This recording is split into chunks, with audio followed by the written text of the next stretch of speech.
There you are. Greetings. Welcome. Happy day to you. Welcome again to the Watering Hole, Die Watergat.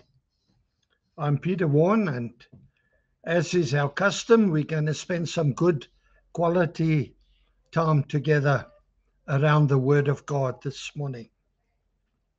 Now, in the Afrikaans culture, this holiday that we are facing is called Geloftedag, the Day of the Covenant.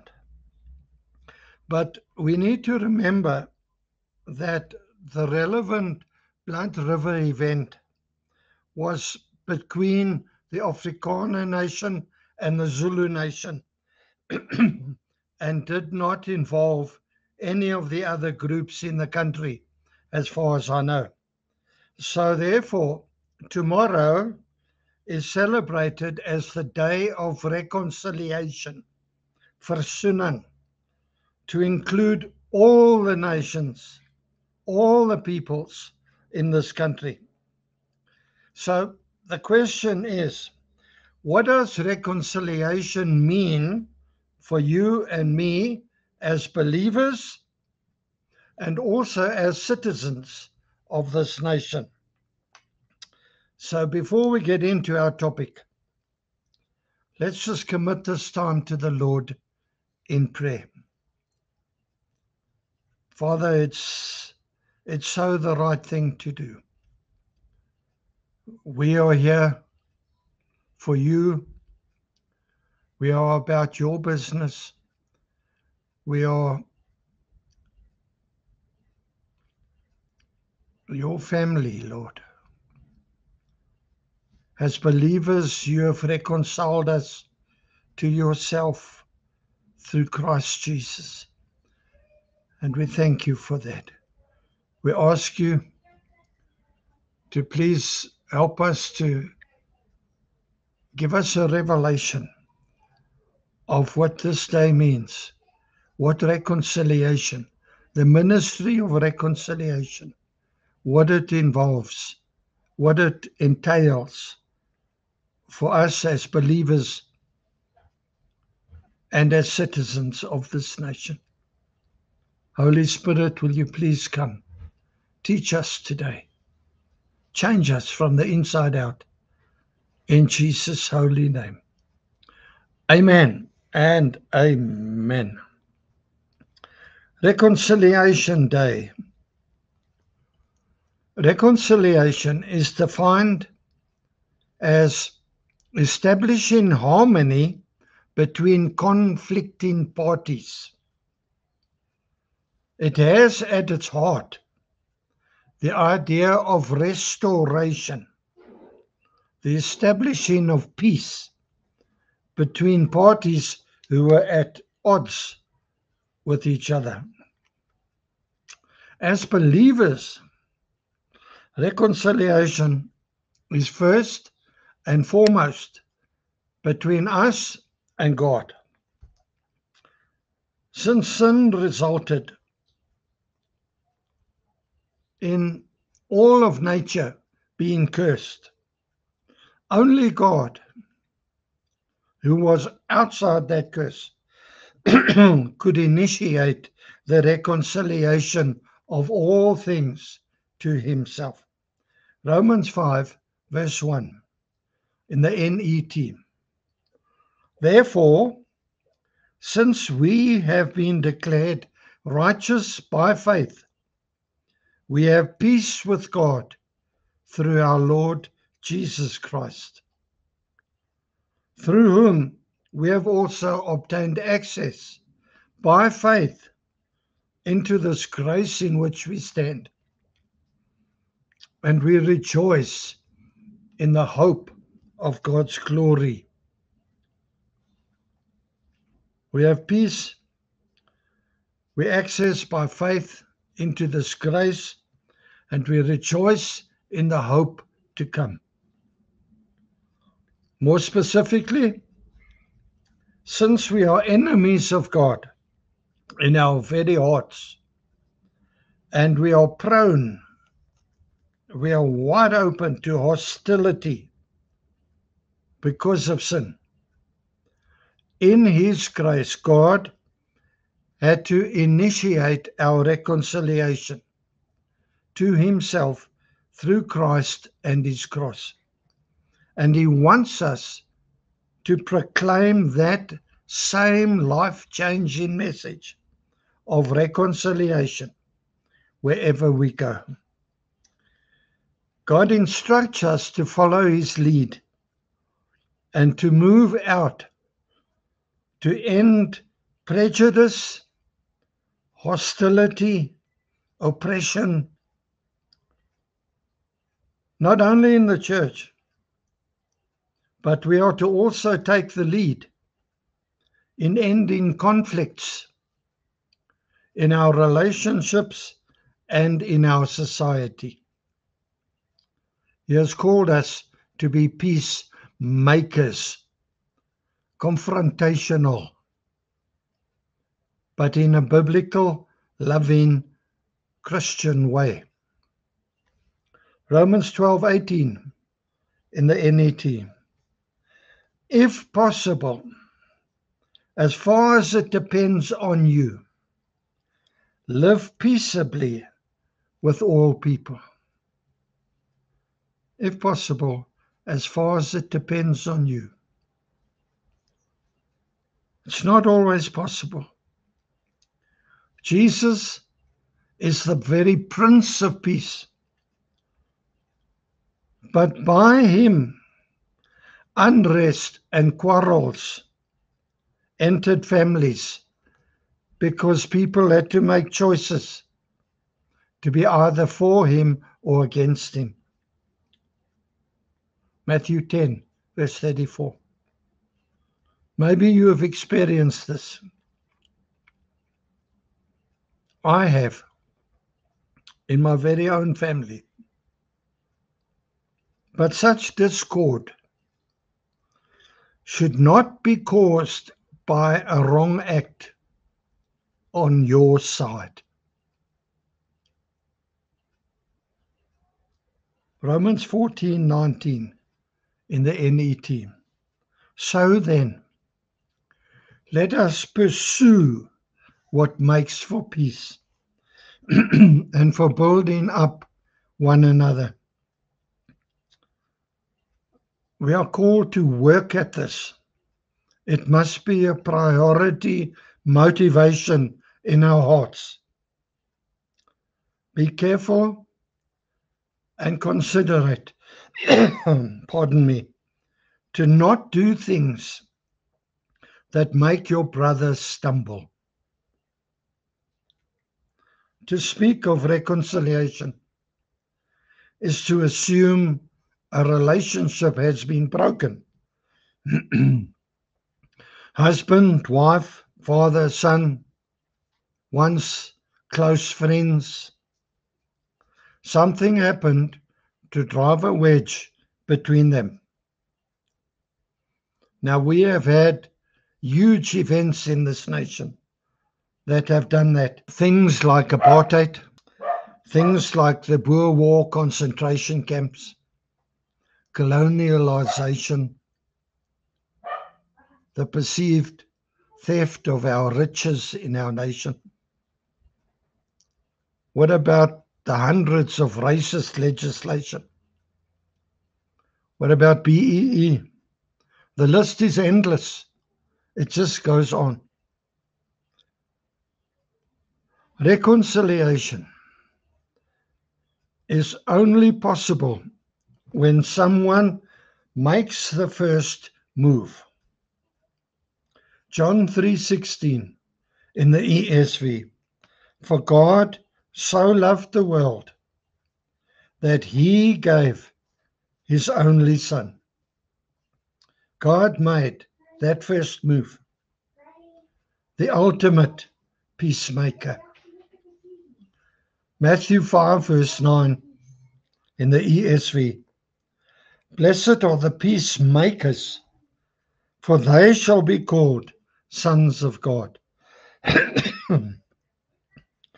Now, as I said, Jesus is the Prince of Peace. Peacemakers are committed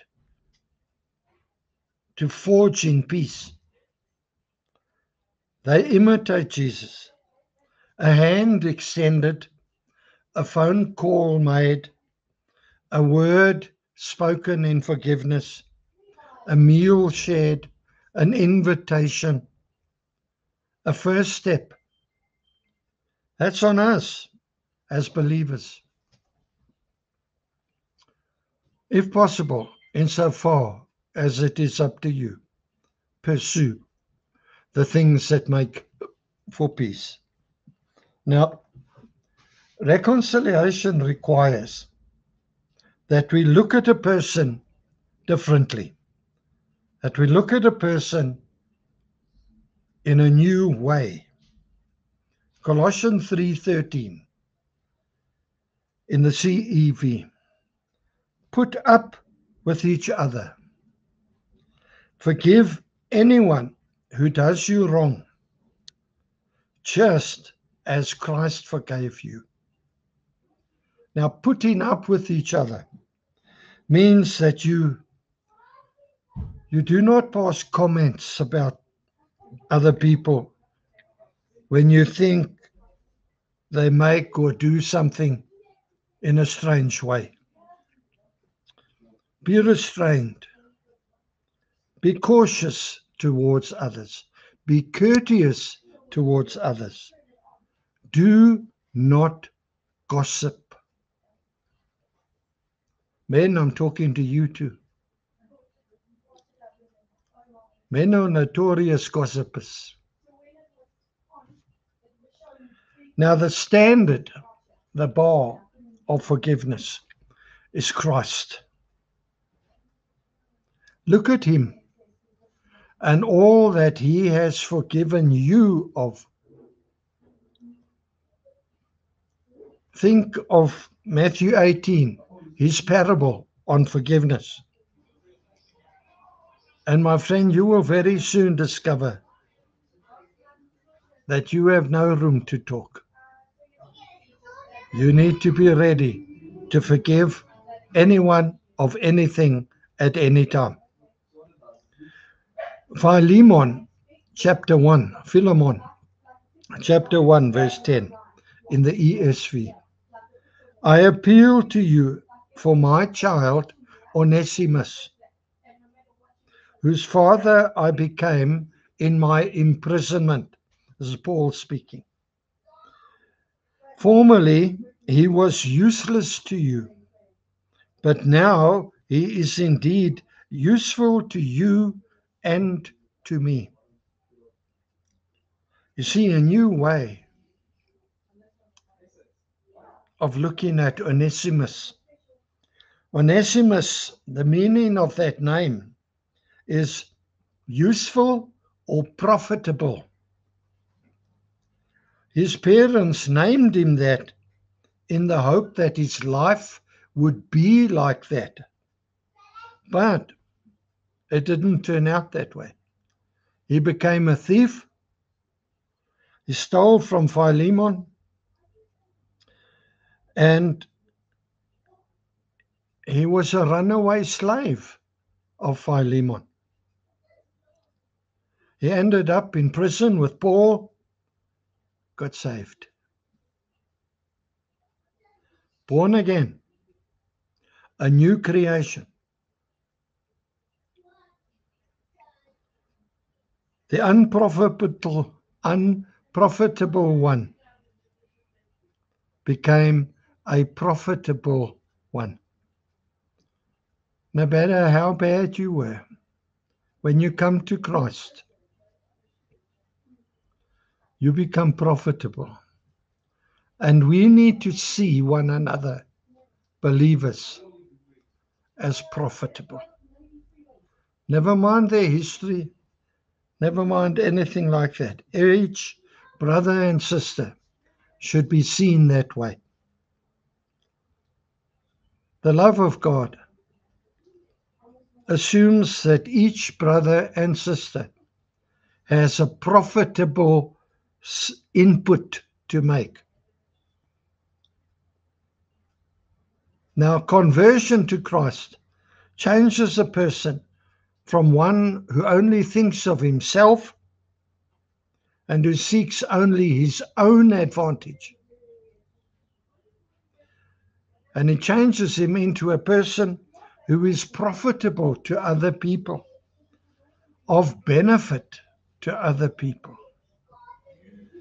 and of whom others have profit. So this thing of seeing people in it differently when they come to Christ, that's the one facet. But we need to see unsaved people the way God sees them. You need to ask him to do that. We cannot expect them to live according to Christian values because they don't have Christian values. They are simply doing what is normal and natural for an unsaved person to do.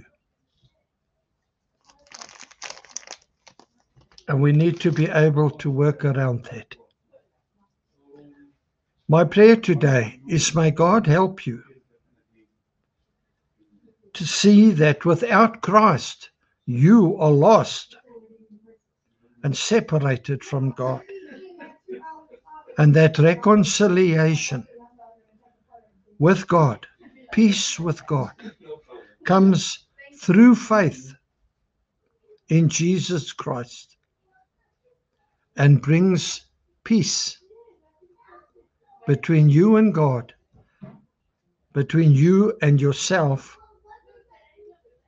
and between you and the people around you. May you see that God wants to heal every broken relationship. And may he help you to take the first step to be the peacemaker, to initiate reconciliation in your area of influence, as far as it is up to you. I remind you, you were not designed to be defeated like this, to be hateful of other nations. May you see that God wants to heal every broken relationship, every single one, because it is the will of God that every man, woman, and child come to a knowledge of the truth and be saved. May God help you. May He help me to take the first step to initiate reconciliation there where you are planted in your area of influence. I remind you again, my beloved, you were not designed to be defeated and separated from everybody else in the land. That's not how God works.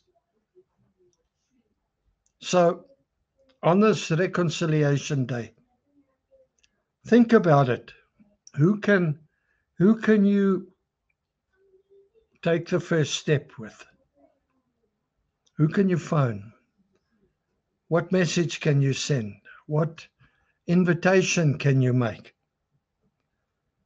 Maybe invite somebody from one of the other nations into your house tomorrow for a meal. Scary. Of course it's scary. And remember, you can do this through the Holy Spirit living within you. So as we pray now, let's just bring this before God.